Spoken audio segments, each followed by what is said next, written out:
السلام عليكم، ازيكم حبايبي؟ عاملين ايه؟ يا رب تكونوا بخير وصحة وسعادة. معنا النهاردة أكلة لذيذة كلنا بنحبها، تنفع حلو أو حادق.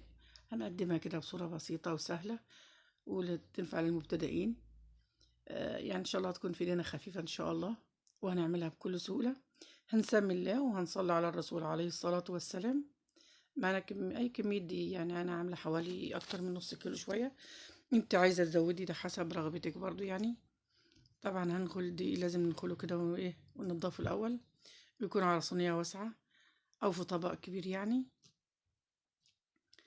بعد كده انا دخلت دي وجهزته معايا كده، اقل من نص معلقه صغيره ملح، هدوبها في ميه عاديه خالص بدون اي حاجه خالص، هي بس ميه وملح. ومعايا حته سمنه، او عايزه تعملي بزيت حسب الرغبه برضو، يكون زيت ذره. فانا بحب اغلفه كده بايه، بالسمنه شويه او اي ماده دهنيه. وطبعا هغلف كل الدقيق كده، بس مش كمية كبيرة، يا دوبك بس نغلف الدقيق بس. بعد كده هنزل ايه بالمية واحدة واحدة، وايه هرش على المية كده وابدأ ايه اقلب فيه.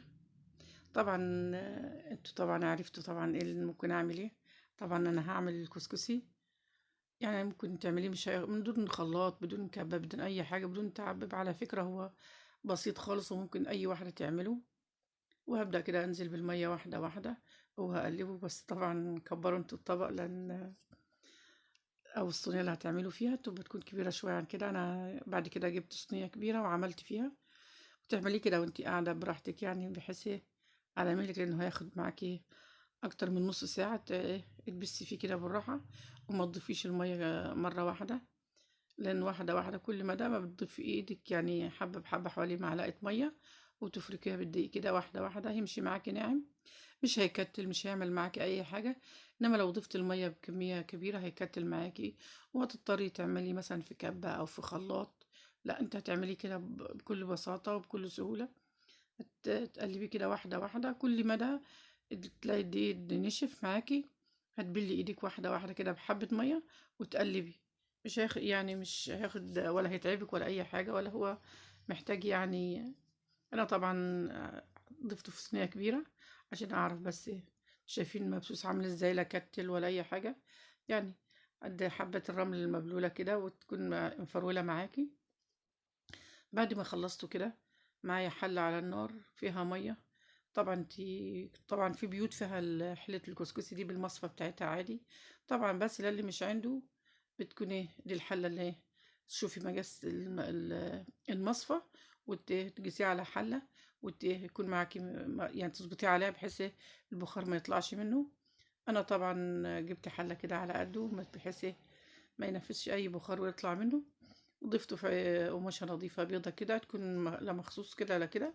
وضفت نزلت بيه في القماشة في المصفى. بعد المية ما غليت، بس ضفت أنا في المية حوالي نص ليمونة عشان بس الحلة ما تسمرش.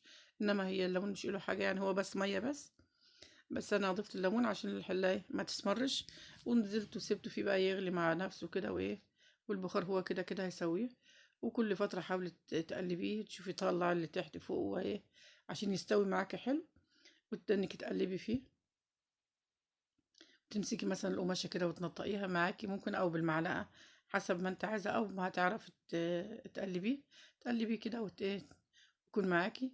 هياخد حوالي نص ساعة تقريبا لما الدور يستوي، بس دي طبعا بعد الغليان، او ممكن يزيد شوية حسب يعني. طبعا انتوا شايفين البخار بيطلع منه عامل ازاي، يعني بدأ يخش في السوا. وانت لا كده، لانه كده كده بيستوي على البخار. وحاولي ما يعني معلومة، ما تخليش المية تلط المصفى، لازم تكون المية بعيدة عنه خالص، وتكون اقل منه بكتير. وبعد ما يغلي توطي عليه النار، بحيث ما يعملش مية ويلط ويعجن منك. هو بس لازم يكون بينه وبين المية مسافة. وكل وقت من فترة كده تقلبيه وتشوفيه دخل في السوا، وتشوفيه عمل ايه. وانا فرح منه كده جبت يعني جبت لحمة وشوحتها. وممكن تعمليه فريح زفر او اي حاجة. طبعا كان عندي لحمة حبيت اعملها كده واشوحها بطريقة بسيطة. طبعا في الوقت ده كان الكسكس استوى ونزلته. وضفت بعد اللحمة من استوى شوحت ودخلت بدأت تخش في السوا كده. نزلت بكمية البصل مقطعها مكعبات صغيرة، بس مش مبشورة، تكون مقطعاها مكعبات صغيرة، وقلبتها كده. وبعد كده مطرح ما الكسكسي وقع على البوتاجاز، يعني حبيت امسحه كده بس عشان ما نولع البوتاجاز ما ينحرقش لحد ما اغسله. وبعد كده مشى واحدة البصلة، نزلت بالطماطم هشوحها كده، وهنزلها على انقلها على العين التانية، واقلبها كده واسيبها مع نفسها، واغطي عليها البوتاجاز واسيبها. وبعد كده هنزل بالبهارات لحد ما تخلص سوا، وهيبقى خلاص كده. وطبعا البهارات اللي هضيفها هتكون فلفل اسمر وكمون وملح وسبع بهارات وبهارات لحمة. بعد ما نزلت بالبهارات هقلبها كده واغطي عليها واسيبها مع نفسها. مع كده الكسكس استوى. بعرفه كده، هعمله منه طبق حلو وطبق حادق. شايفين طبعا لسه سخن ازاي، يعني البخار بتطلع منه. وهغرفهم كده وازينه. ومعايا طبعا سمنة، وكده تكون سمنة بلدي. طبعا هو طبعا كده كده انا حاطه عليه وانا بعجنه حاطه سمنه، يعني فبلاش تكتري سمنه اكتر من كده يعني. او لو انت عايزه تكون سمنته كتير حسب رغبتك. معايا كده سكر بودره او بودره ممكن، على فكره ممكن السكر العادي يمشي معاه برضو، ومع السخونيه هيدوب عادي، ما فيش اي حاجه. انا ضفت معلقه سكر، لو انت عايزه تزودي السكر برضو حسب رغبتك.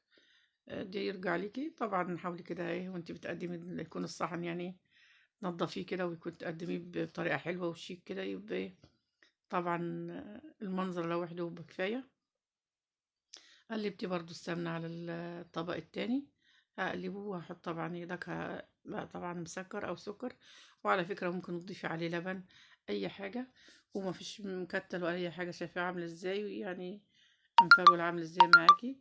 ودي طبعا نزلت عليه بتشويحة اللحمة، وقدمتهم كده بالهنا والشفا. وطبعا اقدم معاهم طبق اللحمة اللي انا عملته طبعا. شايفين كل حاجة منظرها عامل ازاي، وحاجة بسيطة يعني، مش في تكلفة ولا في اي حاجة. وكل حاجة تكون موجودة في البيت. ولو عجبكم الفيديو ما تنسوش اللايك والشير، وتكتبوا لنا كده كومنت ظريف. وبجد كده المنظر حلو، شايفاه عامل ازاي. وجيت تقدمي كده بطريقة شيك وحلوة. أنا مش هاقول لك غير طبعًا بالهنا والشفا، واتفضلوا معانا. كده انتهى الفيديو، ونشوفكم فيديو جديد إن شاء الله، ومع السلامة.